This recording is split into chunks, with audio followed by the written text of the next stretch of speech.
Falsifying the idea of rock self-assembly, which is accepted by mainstream astronomy and astrophysics, can be done anywhere there's a pool table and billiard balls. The energy of the cue ball will be transferred to the racked billiards, causing them to scatter. This will happen 100% of the time, given the cue ball hits the racked billiards. What this means is that the inertia of the cue ball is transferred to the other balls, and they scatter in the direction dictated by the initial hit of the cue ball against the others. This is a huge problem for accretion theory, accepted by establishment. Any rocky material that is hit against other rocky material will never ever clump together.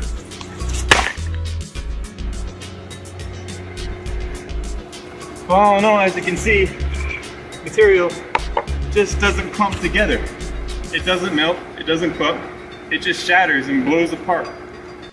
If the billiard balls were floating in a triangle configuration in outer space, which is the beginning of the process of planet formation as accepted by establishment, then literally anything that even gives a slight tap on any angle of the triangle will cause it to disintegrate, and the balls will leave the central formation and keep on floating through outer space forever. There won't be anything to prevent them from leaving their configuration.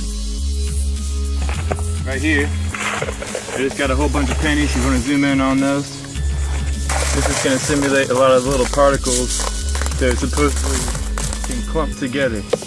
I'm going to show you what happens when a random object hits it. We'll see if they clump together.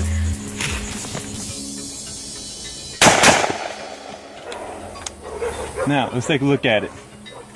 As you can see, the majority of the pennies, if you want to take a look at the bottom, right in there, that's where the entry is. Looks like one of the pennies got hit. But you see how the things don't clump together? Some of the pennies just get slammed right through. Some get bent, just like that. Now, just imagine if all those pennies, or all those pieces of particles will finally clump together from gravity alone. All they would need to have is a little slow moving around about 3,000 feet per second. That's what amounts as this gun can shoot at. And boom, game over. There's no accretion whatsoever. Rock self-assembly in outer space just simply doesn't happen.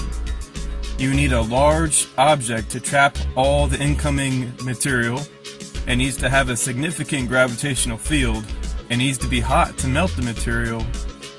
And it needs to have a large surface area. Here I am again. We're going to see how well that granite slab down there accretes to a slow moving particle in outer space. Let's do this.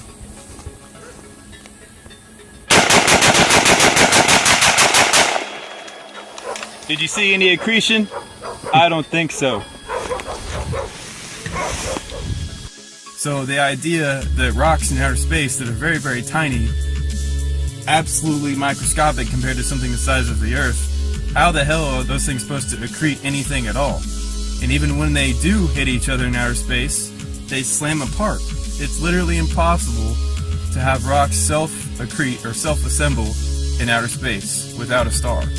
And that's exactly the essence of this theory, is that the star is a location for planet formation. It accretes the material clumps together in the center, and as it does this, the outer thick atmosphere starts dissipating away, and that's what forms the little hard rocky ball in the center that we call a planet.